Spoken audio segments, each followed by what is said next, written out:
Prof. Alex Nina ensina, vamos falar de oferta, demanda e políticas do governo, baseado aí no capítulo 6 do livro do Menkel, Introdução à Economia.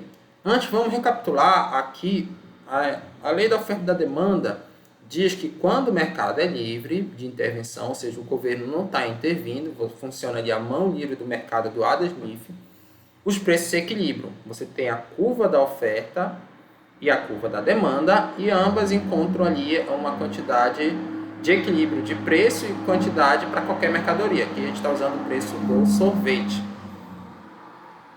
Então, beleza, eu vou deixar preço porque serve para qualquer mercadoria aqui de forma genérica.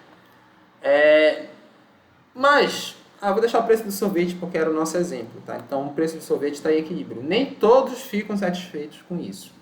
Imagina que a Associação de Consumidores de Sorvete reclama que R$ 3,00 está muito alto. Aqui, olha, o preço do equilíbrio foi R$ 3,00 com 100 unidades. Então, o pessoal lá que vende sorvete, que consome sorvete, vai dizer assim, está muito alto. R$ 3,00 está muito quente o clima, enfim, da cidade, o tempo da cidade, a temperatura da cidade, e aí é um absurdo os vendedores de sorvete vender tão caro, porque isso não é bom para a sociedade, enfim, começa todo aquele discurso. Por outro lado, o pessoal que fabrica sorvete tem uma organização, ele reclama o contrário, que está baixo, porque não está dando para os vendedores lucrarem e está muito baixo, está difícil manter as contas vendendo num preço tão baixo o sorvete. Tá? Mesmo que esse seja o preço do mercado. A quem eles vão recorrer para tentar mudar isso aqui? Ao governo. Eles vão fazer o que a gente chama de lobby para tentar fazer com que o governo implante seus interesses. Então, a Associação de Consumidores quer que o governo estabeleça um preço máximo para o sorvete, R$ 2,00. Então, o governo vai intervir na economia e dizer o seguinte, olha, ninguém pode vender sorvete acima de R$ 2,00. Já a Organização dos Fabricantes, ela vai dizer que, na verdade, deve existir um preço mínimo. Olha, ninguém pode comprar sorvete abaixo de R$ 4,00. E aí as duas vão tentar fazer o lobby, e agora a gente vai falar o que acontece em ambos os casos. Primeiro, quando o governo estabelece um preço máximo. Então, o governo vai fazer uma lei para que exista um preço máximo no sorvete. Tá? E aí tem dois resultados possíveis. O primeiro é que se esse preço for acima do preço de equilíbrio de mercado, não vai acontecer nada. Imagina que o governo vem e diz assim, olha, o sorvete não pode ser vendido acima de R$ 4,00. Então, R$ 4,00 é o preço máximo do sorvete. Como o equilíbrio do mercado está em R$ 3,00, não vai mudar nada. Porque ninguém, na prática, está vendendo sorvete a R$ 4,00 ou acima. A questão muda quando o governo coloca ali um preço máximo abaixo. Então, ele diz que é R$ 2,00. Como as pessoas estavam vendendo e comprando sorvete a 3, agora as regras mudaram. Porque o máximo que vai poder vender é a 2. Percebam que antes você tinha a R$ 3,00 sem sorvete. Agora, o que aconteceu? Vai passar uma linha aqui, que é a linha da política pública, que vai dizer que você a R$ 2,00 só vai poder ofertar, aqui a curva da oferta, 75 sorvetes, ou seja, os produtores de sorvete só vão ter interesse em ofertar 75. Acima disso, já não é mais viável para eles oferecer sorvete no mercado. Já os consumidores, a R$ 2,00, vão ter 125 consumidores querendo sorvete. Perceba uma coisa, se eu só posso ofertar 75 e tem 125 pessoas consumindo, vai ter uma escassez. Vão ter 50 pessoas que vão querer comprar sorvete nesse preço de R$ 2,00, mas vão ficar sem. Então, esse é o problema quando você começa a estabelecer aqui preços na canetada. Né? Esse é o bordão que a gente usa. O governo estabelece o preço das coisas na canetada, sem respeitar o equilíbrio de mercado. Surge mecanismos de racionamento. Então, o que vai acontecer? Muita fila.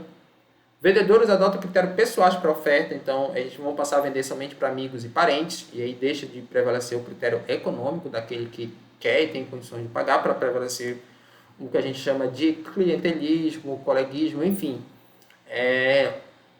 Isso aqui é o que a gente chama de ser algo antimeritocrático. Tem muita gente por aí que diz que meritocracia não existe.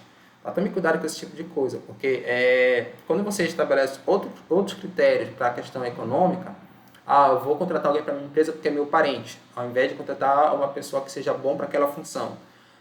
Isso é meritocrático. Não quer dizer que a meritocracia clássica de todo o certo é algo bom, mas tem que ter cuidado com um discurso antimeritocrático, né? Para dizer que você não pode usar de critérios racionais para decisões. E aí, pessoal, quando a gente fala do mercado livre, quando o sorvete atinge o seu equilíbrio, qualquer pessoa que esteja disposta a pagar o preço consegue um sorvete. Tá bom? Então, claro, é a pessoa que está disposta a pagar aquele preço. A ideia é o seguinte, mas e se eu quiser comprar e achar que o preço está caro? Significa que você está preferindo manter o seu dinheiro para outras coisas em vez do que o sorvete. Então, não quer dizer que você causa um mal-estar, você não está disposto a pagar naquele preço. Simplesmente isso. Então, prefere ficar com os R$3 do que consumir sorvete.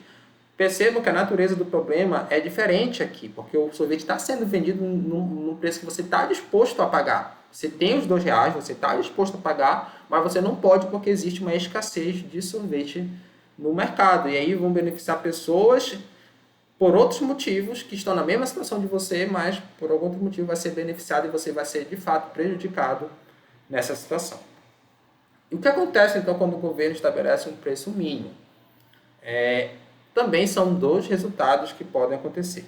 Se esse preço mínimo for abaixo do preço de equilíbrio de mercado, nada vai acontecer. Então agora a gente estabeleceu que o mínimo do preço do sorvete é R$2. Ninguém pode comercializar abaixo disso. Mas o preço de equilíbrio era 3. Então, na prática, no livre mercado, ninguém estava comercializando abaixo de R$2.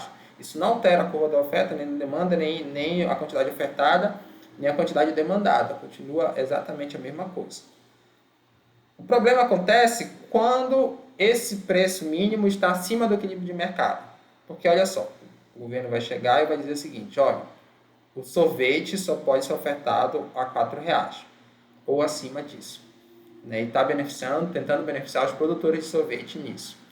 E aí, nessa situação, percebam que a demanda por sorvete é 75, tá? Porque aí vai ter só 75 pessoas aqui querendo comprar sorvete a R$4, e a oferta é 125, porque nesse preço tem 125 pessoas querendo vender sorvete, com condições de vender, de produzir e vender sorvete. E o que vai acontecer? Um excedente, porque 50 sorvetes não serão produzidos. Então, as pessoas vão estar dispostas a vender, mas não vai ter ninguém para comprar. A situação anterior é mais fácil da gente entender, porque a gente, corriqueiramente, se vê muito mais como consumidor do que como vendedor. Mas isso aqui, por exemplo, vai acontecer com o salário mínimo. Tem que as pessoas percebam esse tipo de coisa. Surge mecanismo de racionamento. Vendedores que recorrem às preferências pessoais dos compradores, exemplo, elos raciais, familiares, têm maiores chances de vender bens. Então, os compradores agora que vão ter meio que mais barganha, eles vão comprar daqueles vendedores que têm preferência ali pessoal. Então, no Mercado Livre, quando o sorvete atinge seu equilíbrio, qualquer pessoa que disposta a vender no preço consegue.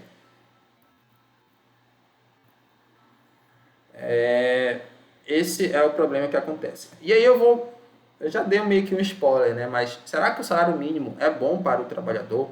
Isso é muito dito por aí, por várias ideologias políticas, de que tem que ter um salário mínimo, porque se não tiver, as pessoas vão passar fome, vão ganhar pouco e não vai ser suficiente para comprar os produtos.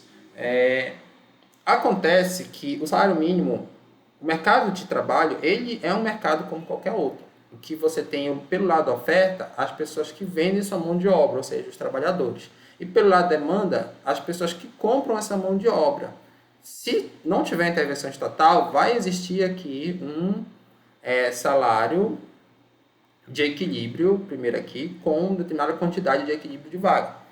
Tá? Não significa que essas pessoas que estão para cá estão desempregadas, simplesmente elas não estão aceitando trabalhar com esse salário que está sendo oferecido no mercado, porque elas têm provavelmente uma alternativa melhor do que isso. Então, olha só, se o governo estabelece um mínimo salário, o salário no Brasil hoje, em 2024, está em torno de R$ 1.400. Imagina que o equilíbrio de mercado para determinado setor fosse 1.200 e nessa situação teria 120 mil pessoas empregadas. Com o governo estabelecendo um limite para o salário, as empresas não poderão pagar menos de 1.400. Então elas vão ter que oferecer, aqui, elas estão demandando somente 90 mil empregos. Enquanto que nesse preço aqui, nesse salário, tem 1.500 trabalhadores querendo trabalhar. E aí essa diferença de 90 para 150 é o que a gente chama de excedente, são as pessoas que estão desempregadas. Tá? Daí que vem o desemprego. É 60 mil ficarão desempregados, né? Não é 30 mil. 60 mil vão ficar desempregados por conta de uma política salarial. Assim, é 30 mil, agora que eu vim entender, porque no equilíbrio de mercado, ó, eram 120 mil pessoas empregadas, mas 30 mil aqui realmente não queriam trabalhar nesse 1.200. Aqui vai ser 30 mil, porque é a diferença é de 120 para 90, tá? Exatamente isso. Se fosse equilíbrio de mercado, seriam 120 pessoas trabalhando, mas como você tem uma política pública de salário mínimo, só 90 mil vão trabalhar, então você tem 30 mil pessoas desempregadas. O mercado de trabalho ele não é perfeito, tá? Então as pessoas têm diferentes experiências. Lembra que um dos pressupostos aqui da lei da oferta e demanda na livre concorrência é que os produtos são iguais. Por exemplo, é o mesmo sorvete, enfim, principalmente as commodities, mesmo alimento, mesmo minério. E é claro que a gente está falando de pessoas e as pessoas são diferentes, possuem qualificações diferentes. Nesse caso aqui, o salário mínimo aumenta o desemprego dos mais jovens. Por que isso, pessoal? Vou explicar para vocês. No meu caso, quando eu entrei no curso de geologia, a primeira coisa que teve uma palestra lá de um geólogo que tinha 10 anos de formado, não sei quantos anos de experiência e tudo mais. Aliás, era 10 anos de experiência que ele tinha, mais o tempo de formação. E ele falou que era inadmissível um geólogo aceitar um trabalho por menos de 3 mil reais. Naquela época, em 2009, imagina que a inflação era, se você trazer para valores atuais, eu não sei quanto seria. Mas 3 mil reais era um valor bem maior do que é hoje, em termos de poder de compra. Tá? Você conseguia comprar mais coisas com 3 mil reais. E nós, recém-chegados na universidade, ninguém com dinheiro próprio, todo mundo era sustentável pelo pai, jovens querendo ali uma liberdade econômica, querendo ter seu próprio dinheiro para fazer suas próprias escolhas, achou aquilo estranho. E depois de formados também aquilo estranho, porque depois de formado que você está lá com uma situação, você muda a situação, né, de estudante para desempregado, você aceitaria ali, naquela ocasião, aceitaria um emprego de 3 mil reais e ficaria muito bom para o início de carreira. Só que ele vinha e dizia que a gente não deveria aceitar e que deveria ter um conselho de classe, no caso da geologia era o CREA, que dizia assim, não pode geólogo ganhar menos de 3 mil reais, que está desvalorizando a profissão. Então, o salário mínimo do geólogo, por exemplo, tem que ser 5 mil reais. Agora imagina que tem uma empresa, uma mineradora, que ela quer contratar, ela tem 6 mil reais de orçamento para contratar 2 geólogos. Pode ser da sua profissão aí, se você for, por exemplo, um agricultor, né, alguém da agronomia, um agrônomo, pode ser se você for ali um físico, se você for um professor, enfim. Então, ela tem 6 mil reais e quer contratar 2 pessoas pagando 3 mil reais. E existem 2 pessoas recém-formadas que aceitam pagar 3 mil reais. Se não tiver qualquer conselho de classe ou intervencionismo estatal, vai ser isso sendo feito, já que a empresa não está exigindo tanta experiência. Agora, tem uma lei do governo que diz o seguinte, tem que ser no mínimo 4 mil. Tem uma lei do conselho de classe. E aí, uma pessoa com experiência, por exemplo, tem um geólogo com experiência, ele aceitaria um salário de 4 mil, mas ele não aceitaria de 3 mil porque ele tem ali alguma outra coisa que ele possa fazer. Ele pode prestar consultoria, por exemplo, e ganhar mais do que isso. Mas quando chega em 4 mil, ele aceita. E aí, qual é a opção da empresa? A empresa tem 6 mil para poder ali utilizar para contratar pessoas.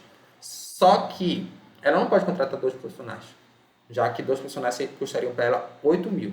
Então, tem 3 profissionais disponíveis no mercado, 2 recém-formados, que aceitariam 3 mil reais, e um que já tem 10 anos de experiência que aceitaria R$ 4.000. Esses dois recém-formados também aceitariam, obviamente, os R$ 4.000.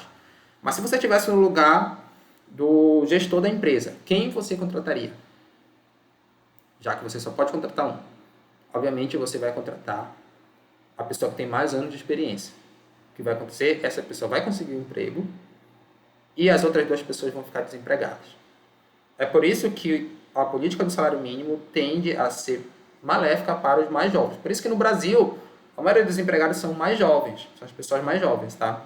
E aí sim, o mesmo é válido, até no exemplo que eu dei, para as políticas de classe, tá? Porque na prática, é como se fosse um salário mínimo para aquela profissão. Então, há pouco tempo estava se discutindo muito a política da enfermagem, né? Do salário mínimo para os enfermeiros. Na prática, seja você reclamando ou não, se você colocar um teto para os enfermeiros, os hospitais vão contratar menos enfermeiros, porque o fluxo de caixa dele lá não vai ser mais viável. E aí você vai ter menos pessoas atendendo o público e isso vai ser pior até para a sociedade.